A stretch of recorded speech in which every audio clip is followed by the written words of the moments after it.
ফোনের রিংটোন বদলাতে গিয়ে কানে ফিসফিসিয়ে বিয়ের প্রস্তাব। আমি কেঁপে উঠলাম যখন আমার ছেলে অনির্বাণ বলল, এই রিংটোনের মতো আমি চাই তুমি সবসময় আমার ডাকে সাড়া দাও, স্ত্রী হিসেবে। বিয়ে করো আমাকে, মাগি। নতুন ফোন কিনেছিলাম, রিংটোন সেট করতে পারছিলাম না। অনির্বাণ সাহায্য করতে এলো। বলল তার জন্য একটা স্পেশাল রিংটোন সেট করতে। যখন আমি মোবাইলে কাজ করছিলাম, সে পেছন থেকে ঝুঁকে আমার কানের কাছে এসে ফিসফিস করল। তার গরম নিঃশ্বাস আমার ঘাড়ে লাগছিল। আমি শিহরিত হয়ে উঠলাম। ফোনের স্ক্রিন আমার চোখে ঝাপসা হয়ে এলো। হাত কাঁপছিল, রিংটোন সেট করতে পারছিলাম না। অনির্বাণ, সরে যাও, আমি কাঁপা গলায় বললাম। এভাবে কথা বলো না, গি। মা, আমি তোমার কাছ থেকে সরতে চাই না। সে আমার চুল সরিয়ে আবার ফিসফিস করল। আমি চাই তুমি আমার হও, সম্পূর্ণভাবে আমার স্ত্রী হও, মা গু। ফোন হাত থেকে পড়ে গেল। স্ক্রিনে ফাটল ধরল। অনির্বাণ হাসল।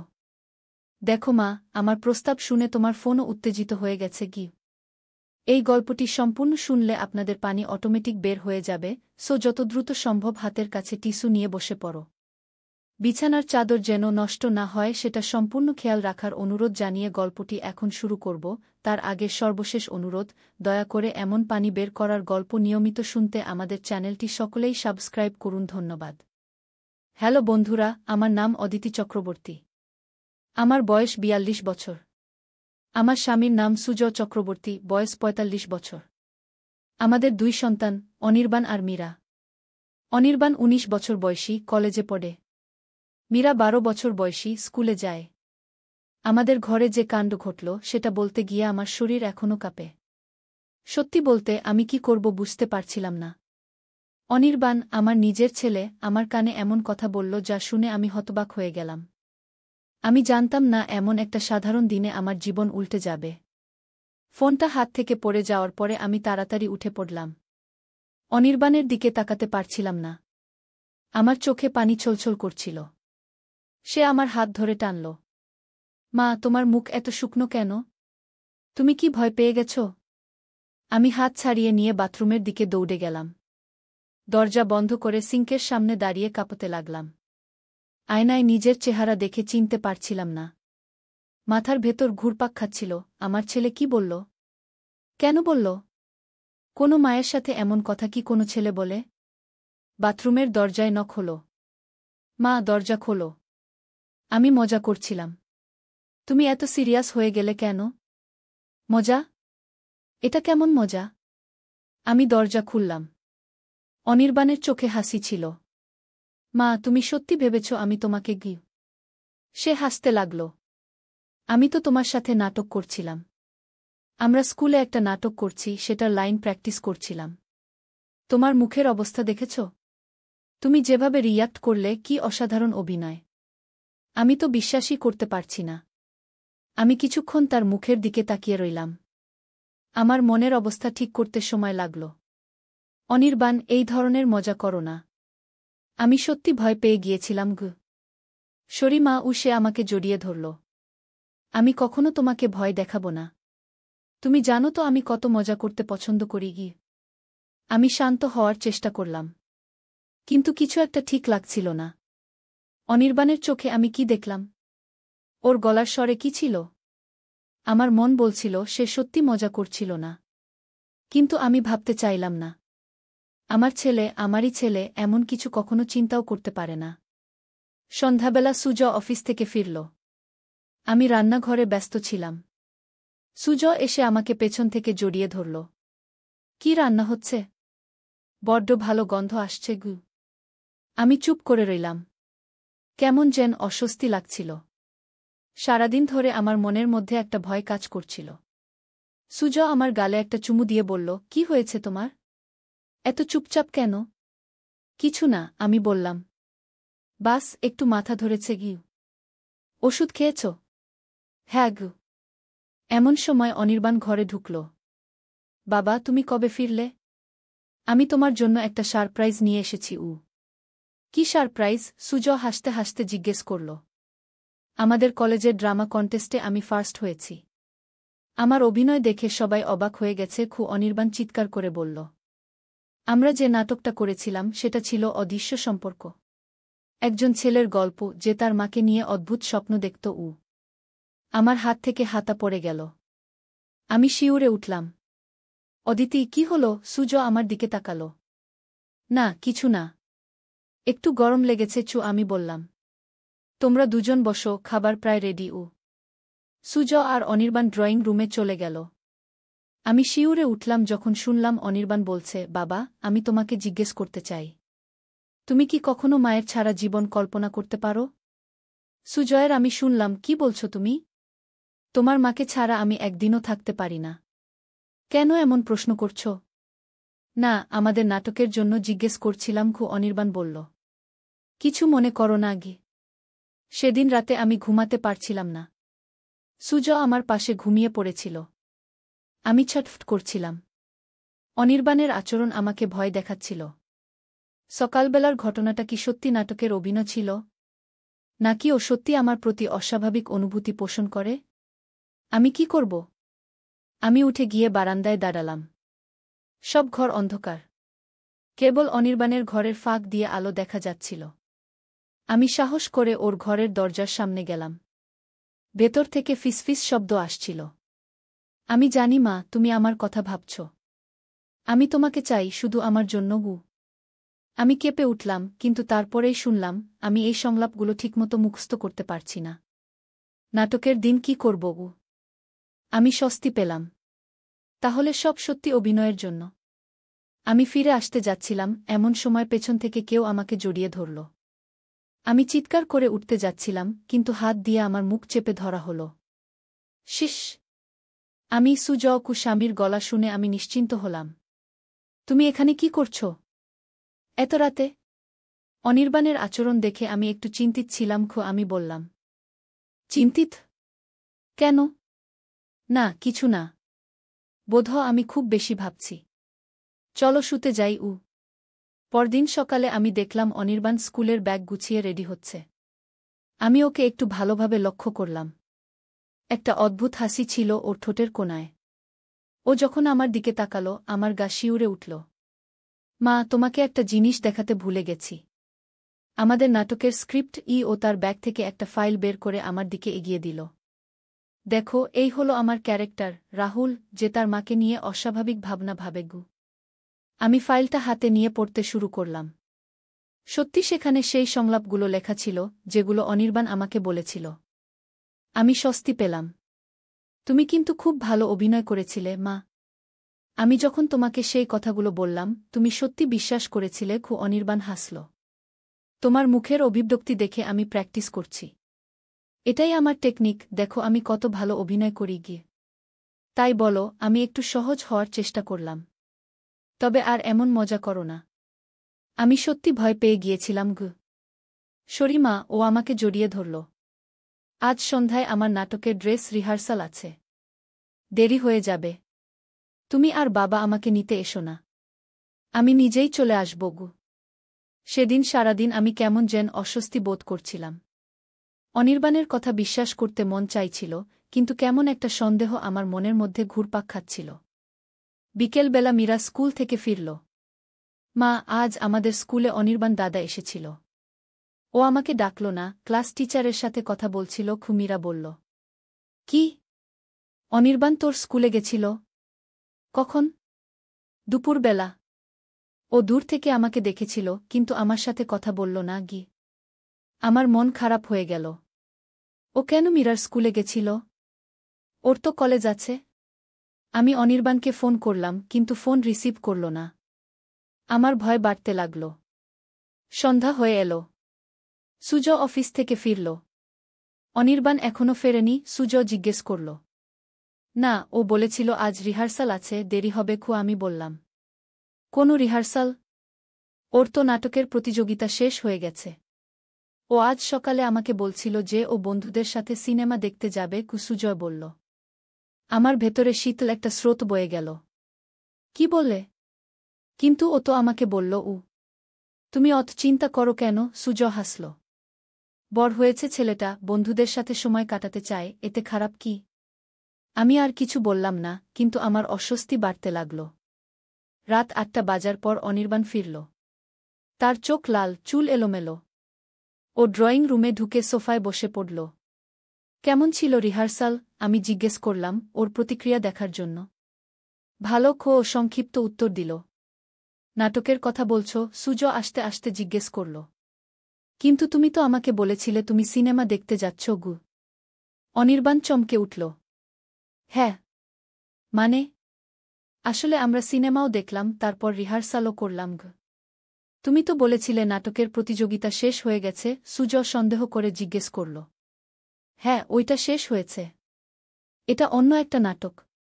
এই কবে শুরু হলো? তোমরা বুঝবে না ঘু। অনির্বাণ উঠে নিজের ঘরে চলে গেল। সুজো আর আমি একে অপরের দিকে তাকালাম। সুজো বলল, বিশ্বাস করো, ও কোনো মেয়ের সাথে মিট করেছে। বয়স হয়েছে, এসব হবেই গু। আমি মাথা নাড়লাম, কিন্তু আমার মন বলছিল অন্য কিছু ঘটছে। রাতে অনির্বাণ ঘর থেকে বেরোল না, খাবারও খেল না। পরদিন সকালে মীরা আমাকে ডাকল। মা, দেখো অনির্বাণ দাদার ফোনে কি আছে গু। আমি দেখলাম মীরা অনির্বাণের ফোন হাতে নিয়ে এসেছে। তুমি ওর ফোন কেন নিয়ে এলে? এটা ঠিক নয় গু। দাদা বাথরুমে গেছে। ওর ফোন আনলক ছিল। আমি দেখলাম ও মেসেঞ্জারে কার সাথে চ্যাট করছে। দেখো, মীরা ফোনটা আমার দিকে এগিয়ে দিল। আমি দেখলাম অনির্বাণ একটা গ্রুপে চ্যাট করছে, যার নাম ঘু বিশেষ পরিকল্পনা গু। আমি কিছু মেসেজ দেখলাম। সব ঠিক আছে? আমাদের প্ল্যান ফেইল হবে না তো? না, সব ঠিক আছে। কাল রাতে আমরা সবাই মিলব গু। তোমার মা যেন জানতে না পারে গু। বাবাকেও নয়। এটা আমাদের সিক্রেট কি। আমার বুক ধক করে উঠল। এখন আমি সত্যি ভয় পেয়ে গেলাম। ও কি করতে যাচ্ছে? কি করতে যাচ্ছে? মীরা, ফোনটা রাখো ওর টেবিলে। কাউকে কিছু বলো না। গিয়ে আমি মীরাকে বললাম। মীরা ফোন রেখে এলো। আমি সারাদিন অস্থির ছিলাম। কি করব ভেবে পাচ্ছিলাম না। সুজয়কে বলবো? কিন্তু কি বলবো? আমার কাছে কোনো প্রমাণ নেই। হয়তো ওরা সত্যি কোনো সারপ্রাইজ পার্টি প্ল্যান করছে বা অন্য কিছু। রাতে ডিনার টেবিলে আমরা সবাই বসেছিলাম। অনির্বাণ খুব চুপচাপ ছিল। আমি জিজ্ঞেস করলাম, কাল তোমার কোনো স্পেশাল প্ল্যান আছে? অনির্বাণ চমকে উঠল। না। কেন? এমনি জিজ্ঞেস করছিলাম। কাল শনিবার, ভাবছিলাম আমরা সবাই মিলে কোথাও যাব গু। না মা, আমার কাল কলেজের প্রজেক্ট আছে। আমি বন্ধুদের বাড়িতে যাব। রাতে হয়তো দেরি হবে, তোমরা আমার জন্য অপেক্ষা করো না ঘু। অনির্বাণ বলল। কোনো বন্ধুর বাড়ি? সুজয় জিজ্ঞেস করল। রঞ্জয়ের বাড়ি খু। অনির্বাণ দ্রুত উত্তর দিল। রঞ্জ? সে কে? আমি তো চিনি না ঘে। আমি বললাম। নতুন বন্ধু। এই সেমিস্টারে ওর সাথে আলাপ হয়েছে খু। অনির্বাণ খাবারে মনোযোগ দিল। আমার চোখের সাথে চোখ মেলাচ্ছিল না। আমি আর কিছু বললাম না। কিন্তু সিদ্ধান্ত নিলাম, কাল আমি অনির্বাণকে ফলো করব। আমাকে জানতেই হবে ও কি করতে যাচ্ছে। পরদিন সকালে অনির্বাণ বাড়ি থেকে বেরিয়ে গেল। আমি মীরাকে সুজয়ের সাথে রেখে অনির্বাণের পিছু নিলাম। সুজয়কে বললাম, আমার এক বান্ধবীর বাড়ি যাচ্ছি। অনির্বাণ বাস ধরল। আমিও দূরে থেকে একই বাসে উঠলাম। সে শহরের অন্য প্রান্তে নেমে গেল, একটা পুরনো দোকানপাটের এলাকায়। আমি দূর থেকে লক্ষ্য করলাম ও একটা পুরনো বাড়ির সামনে দাঁড়াল। সেখানে আরও কয়েকজন ছেলে জমা হয়েছিল। ওরা কথাবার্তা বলে ভেতরে ঢুকে গেল। আমি কিছুক্ষণ অপেক্ষা করে ভেতরে যাওয়ার সাহস করলাম। বাড়িটা পুরনো, অনেক দিন ধরে কেউ থাকে না এমন। ভেতরে ঢুকে দেখলাম সিঁড়ি দিয়ে উপরের তলায় যাওয়ার শব্দ আসছে। ধীরে ধীরে সিঁড়ি বেয়ে উপরে উঠলাম। একটা ঘর থেকে আলোর আভা আসছে। আমি দরজার পাশে দাঁড়িয়ে শুনতে চেষ্টা করলাম কি হচ্ছে। সবাই এসে গেছে? একজন জিজ্ঞেস করল। হ্যাঁ। আমরা 7 জন আছি। বাকি জিনিসপত্র সব এনেছ? অন্য কণ্ঠ জিজ্ঞেস করল। হ্যাঁ, সব রেডি। আজ রাতেই আমরা পুরো প্ল্যান এক্সিকিউট করব। এটা অনির্বাণের গলা। আমার বুক ধড়াস করে উঠল। ওরা কি করতে যাচ্ছে? রাতে কি ঘটবে? ব্যাগ থেকে আমি কিছু বের করার শব্দ পেলাম। এই যে, সবার জন্য কালো পোশাক। আমরা সবাই কালো পোশাক পরে যাব। মুখে কালো মাস্ক থাকবে। কেউ আমাদের চিনতে পারবে না ঘ। অনির্বাণ বলল। ঠিক আছে। সবাই টার্গেট বুঝেছে তো? আমরা রাত 12টার পর মিট করব, তারপর প্ল্যান মতো কাজ করব। আরেকজন বলল। আমার শরীর হিম হয়ে গেল। ছেলেরা কি কোনো চুরি করতে যাচ্ছে? কি ডাকাতি? এমন কিছু? ওরা কি মাস্ক পরে টার্গেট করে কাউকে আক্রমণ করতে যাচ্ছে? কেন? কি হচ্ছে এসব? আমার ছেলে, আমার অনির্বাণ কেন এসব করছে? আমি আর শুনতে পারলাম না। আমার পা কাঁপছিল। আমি সিঁড়ি দিয়ে নামতে গিয়ে হোঁচ খেয়ে পড়ে গেলাম। শব্দ হল। ঘর থেকে ছেলেরা বেরিয়ে এলো। কে ওখানে? একজন চিৎকার করে জিজ্ঞেস করল। আমি উঠে দৌড়াতে শুরু করলাম। কিন্তু দুজন আমাকে ধরে ফেলল। একজন মহিলা। সে আমাদের কথা শুনেছে, একজন বলল। আমাকে টেনে হিঁচড়ে ঘরে নিয়ে যাওয়া হলো। সবার মুখে কালো কাপড় জড়ানো। একজন করে কাপড় সরাতে লাগল। আমি অনির্বাণকে খুঁজছিলাম। তাকে চিনতে পারছিলাম না। মা! অনির্বাণের গলা শুনে আমি চমকে উঠলাম। সে কাপড় সরিয়ে সামনে এলো। তুমি এখানে কি করছ? অনির্বাণ! আমি কাঁদতে শুরু করলাম। তুমি কি করছ? এসব কি? বাকি ছেলেরাও তাদের মুখের কাপড় সরাল। সবাই অবাক হয়ে আমার দিকে তাকাচ্ছিল। এ তোমার মা? একজন জিজ্ঞেস করল। হ্যাঁ গো। অনির্বাণ মাথা নিচু করে বলল। মা, তুমি আমার পিছু নিয়েছ? কেন? অনির্বাণ, তুমি কি করছো এখানে? কালো পোশাক, মাস্ক, রাতে কোথায় যাবে? কোনো টার্গেটের কথা বলছিলে? তুমি কি গু? আমি কাঁদতে কাঁদতে বললাম। ছেলেরা একে অপরের দিকে তাকাল। তারপর হঠাৎ সবাই হেসে উঠল। আমি অবাক হয়ে তাদের দিকে তাকালাম। অনির্বাণ, তোমার মা ভাবছেন আমরা ডাকাতি করতে যাচ্ছি, একজন হাসতে হাসতে বলল। মাম, আমরা ঘরে ঢোকার আগে বোর্ডটা দেখেননি? আরেকজন জিজ্ঞেস করল। কোনো বোর্ড? আমি জিজ্ঞেস করলাম। বাইরে, বাড়ির সামনে। সেখানে লেখা আছে গোয়েন্দা ক্লাব। আমরা কলেজের একটা ক্লাব। আমরা রহস্য সমাধান করি কি? ছেলেটি বলল। আমি অবাক হয়ে গেলাম। গোয়েন্দা ক্লাব? হ্যাঁ মা গো, অনির্বাণ মাথা নিচু করে বলল। আমি তোমাকে বলিনি কারণ তুমি বিশ্বাস করতে না। আমরা একটা ক্লাব শুরু করেছি। আমরা শহরের বিভিন্ন রহস্য সমাধানের চেষ্টা করি। যেমন হারিয়ে যাওয়া পোষা প্রাণী খুঁজে বের করা, বাড়ি থেকে হারিয়ে যাওয়া জিনিসপত্র খোঁজা, এরকম গো। তাহলে কালো পোশাক, মাস্ক? ওহ সেটা, আরেকজন ছেলে বলল। আমরা আজ রাতে একটা বিশেষ কেস করতে যাচ্ছি। একজন বৃদ্ধা আমাদের জানিয়েছেন যে তার পড়শি রাতে আজব শব্দ করে তার বাগানে কিছু গোপন করছে। আমরা রাতে সেখানে গিয়ে তদন্ত করতে যাচ্ছিলাম। কালো পোশাক পরে যাচ্ছিলাম যাতে আমাদের কেউ দেখতে না পায়। আমি অনির্বাণের দিকে তাকালাম।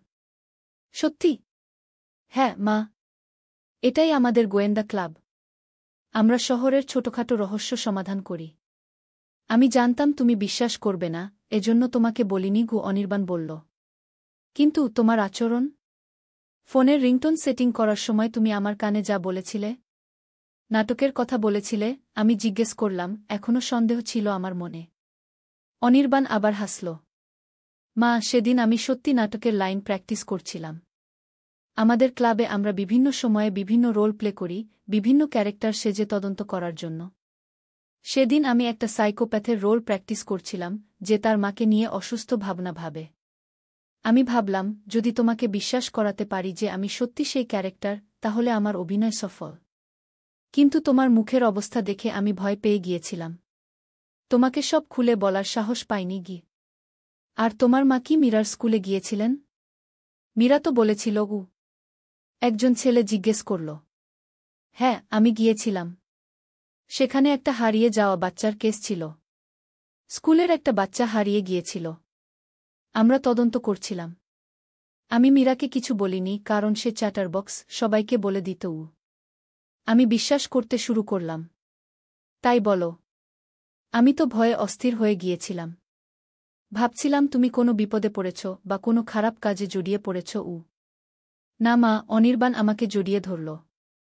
আমি কোনো খারাপ কাজে জড়াব না। এটা শুধু আমাদের হবি, গোয়েন্দাগিরি করা। যদি তুমি আগেই জানতে তাহলে আমরা এত সন্দেহজনক আচরণ করতাম না গি। আমি সবার সাথে আলাপ করলাম। ছেলেরা সবাই ভালো, ভদ্র, পড়াশোনায় ভালো। ওরা আমাকে তাদের কেস হিস্ট্রি দেখালো, ছোট ছোট রহস্য যা ওরা সমাধান করেছে। কারো হারিয়ে যাওয়া বাইসাইকেল খুঁজে বের করা থেকে শুরু করে একজন বৃদ্ধের হারিয়ে যাওয়া কুকুর খুঁজে ফেরত দেওয়া, ওরা অনেক ভালো কাজ করেছে। আমি স্বস্তি পেলাম। ঠিক আছে, এবার আমি যাই। কিন্তু অনির্বাণ, এসব গোপন করার কি দরকার ছিল? তুমি আমাদের সব খুলে বললেই তো পারতে গু। সত্যি বলতে মা, অনির্বাণ লজ্জিত গলায় বলল, আমি ভাবতাম তুমি আর বাবা এসব নিয়ে হাসাহাসি করবে। বলবে যে এসব বাচ্চাদের খেলা। আমাদের সিরিয়াসলি নেবে না গি। আমরা হাসব কেন? আমি ওর চুলে হাত বুলিয়ে দিলাম। তোমরা তো ভালো কাজই করছ। তবে এবার থেকে আমাকে বলে যেও। আমি তোমাদের সাহায্য করব গু। বাড়ি ফিরে এসে আমি সুজয়কে সব বললাম। প্রথমে সে বিশ্বাস করতে চাইছিল না, পরে বলল, তুমি নিশ্চিত যে ওরা সত্যি গোয়েন্দাগিরি করছে? কোনো খারাপ কাজে জড়ায়নি? হ্যাঁ। আমি তাদের কেস ফাইল দেখেছি, তাদের সাথে কথা বলেছি। ওরা সত্যি ভালো কাজ করছে। আমাদের সাপোর্ট দেওয়া উচিত কি? আমি বললাম। সুজয় চিন্তা করে বলল, ঠিক আছে। এবার থেকে আমরা ওদের উৎসাহ দেব। কিন্তু কোনো বিপদে না পড়ে সেটা নিশ্চিত করতে হবে গু। পরের কয়েকদিন আমি লক্ষ্য করলাম অনির্বাণের আচরণ অনেক স্বাভাবিক হয়ে গেছে। ও আমাদের সাথে খোলাখুলি কথা বলা শুরু করেছে, তার গোয়েন্দা ক্লাবের গল্প বলতে শুরু করেছে। মীরাও উৎসাহী হয়ে উঠেছে, ওদের ক্লাবে যোগ দিতে চাইছে। এক সপ্তাহ পর একদিন বিকেলে হঠাৎ আমাদের ঘরের ডোরবেল বাজল। আমি দরজা খুলে দেখলাম একজন পরিপাটি পোশাক পরা ভদ্রলোক দাঁড়িয়ে আছেন। নমস্কার, আমি অরুণ চক্রবর্তী, পুলিশ বিভাগ থেকে এসেছি। তিনি আইডি কার্ড দেখালেন। আমি কি অদিতি চক্রবর্তী এবং অনির্বাণ চক্রবর্তীর সাথে কথা বলতে পারি? আমার বুকের ভেতর ধরাস করে উঠল। কি ব্যাপার? কিছু হয়েছে? ভয় পাবেন না। আমি শুধু কিছু তথ্য জানাতে এসেছি, তিনি বললেন। অনির্বাণকে ডাকা হল। সে এসে অরুণ বাবুকে দেখে অবাক হয়ে গেল। আপনি এখানে? হ্যাঁ বাবা, অরুণ বাবু বললেন। আমি তোমার মাকে তোমাদের গোয়েন্দা ক্লাব সম্পর্কে সব বলতে এসেছি। আপনি জানেন? অনির্বাণ অবাক হয়ে জিজ্ঞেস করল। হ্যাঁ, আমরা সব জানি। তোমরা যে বৃদ্ধা রমা দেবীর কেস করেছিলে তার পড়শি সম্পর্কে? সেই পড়শিটি আসলে একজন খুব বড় ড্রাগ ডিলার ছিল, আমরা তাকে ধরার চেষ্টা করছিলাম। তোমাদের তদন্তের কারণে আমরা তার গোপন ড্রাগ ব্যবসার খবর পেয়েছি। আমরা গতকাল তাকে গ্রেফতার করেছি। তোমাদের কারণেই এই সাফল্য সম্ভব হয়েছে, অরুণ বাবু বললেন। আমি অবাক হয়ে গেলাম। কি বলছেন আপনি? ওরা কি আসলেই একটা ড্রাগ ডিলারকে ধরতে সাহায্য করেছে? হ্যাঁ ম্যাডাম। ওরা না জেনেই সাহায্য করেছে। ওরা রমা দেবীর পড়শির বাগানে লুকিয়ে দেখেছিল যে সে কি করছে। ওরা ভিডিও করেছিল, সেটা আমাদের পাঠিয়েছিল। আমরা সেই ভিডিও দেখে বুঝতে পেরেছিলাম যে এটা আমাদের অনেক দিনের খোঁজা ড্রাগ ডিলার। এরকম অনেক কেস ওরা সমাধান করেছে, আমরা জানি, অরুণ বাবু বললেন। দেখলে মা, অনির্বাণ উত্তেজিত হয়ে বলল। আমরা সত্যি গোয়েন্দাগিরি করছি। আমাদের কারণে একজন ড্রাগ ডিলার ধরা পড়েছে। স্যার, ওরা কি কোনো বিপদে আছে? এই ড্রাগ ডিলারের কোনো সহযোগী ওদের ক্ষতি করতে পারে? আমি উদ্বিগ্ন হয়ে জিজ্ঞাসা করলাম। না না, ভয় পাবেন না। আমরা সব ব্যবস্থা নিয়েছি। আমি শুধু আপনাদের ধন্যবাদ জানাতে এসেছি এবং একটা ছোট্ট অনুরোধ করতে, অরুণ বাবু বললেন।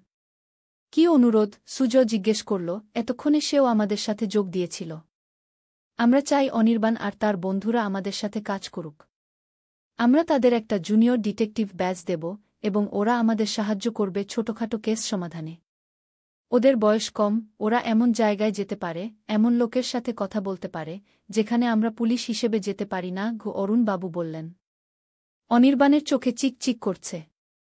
আমরা রাজি স্যার। আমরা অবশ্যই আপনাদের সাহায্য করব। আমি আর সুজয় একে অপরের দিকে তাকালাম। সুজয় বলল, এটা কিন্তু বিপজ্জনক হতে পারে কি? না না, আমরা তাদের কোনো বিপজ্জনক কাজে পাঠাব না। শুধু তথ্য সংগ্রহ, পর্যবেক্ষণ, এইসব। আমরা ওদের উপর নজর রাখব, অরুণ বাবু আশ্বাস দিলেন। অনির্বাণ আমাদের দিকে আশাভরা চোখে তাকাল। প্লিজ মা, বাবা। এটা আমার জীবনের সবচেয়ে বড় সুযোগ। আমি সত্যি একজন ডিটেকটিভ হতে চাই। আমি কিছুক্ষণ ভাবলাম। তারপর বললাম, ঠিক আছে, তবে কিছু শর্ত থাকবে। প্রথমত, তোমার পড়াশোনা ঠিকমতো করতে হবে। দ্বিতীয়ত, কোনো বিপজ্জনক কাজে যাবে না। তৃতীয়ত, আমাদের সবকিছু জানাতে হবে, কোথায় যাচ্ছ, কি করছ। এবার থেকে আর কোনো গোপনীয়তা নয় গিয়ে। অনির্বাণ আনন্দে লাফিয়ে উঠল। ধন্যবাদ মা। আমি তোমাদের কখনো হতাশ করব না গি। তারপর থেকে আমাদের জীবন একেবারে বদলে গেছে। অনির্বাণ এখন পুলিশের সাথে কাজ করে জুনিয়র ডিটেকটিভ হিসেবে। তার বন্ধুরাও সেই দলে আছে। তারা সত্যি অনেক ভালো কাজ করছে। ওর স্কুলের রেজাল্টও ভালো, কারণ ও জানে ভালো রেজাল্ট না করলে আমরা তাকে গোয়েন্দাগিরি করতে দেব না। আজ যখন ভাবি সেদিন যদি আমি অনির্বাণের পিছু না নিতাম, তাহলে কখনোই জানতে পারতাম না যে আমার ছেলে এত সাহসী, এত মেধাবী। কখনোই বুঝতে পারতাম না যে সে সত্যি কত ভালো কাজ করছে। আমার ভয়, আমার সন্দেহ, সব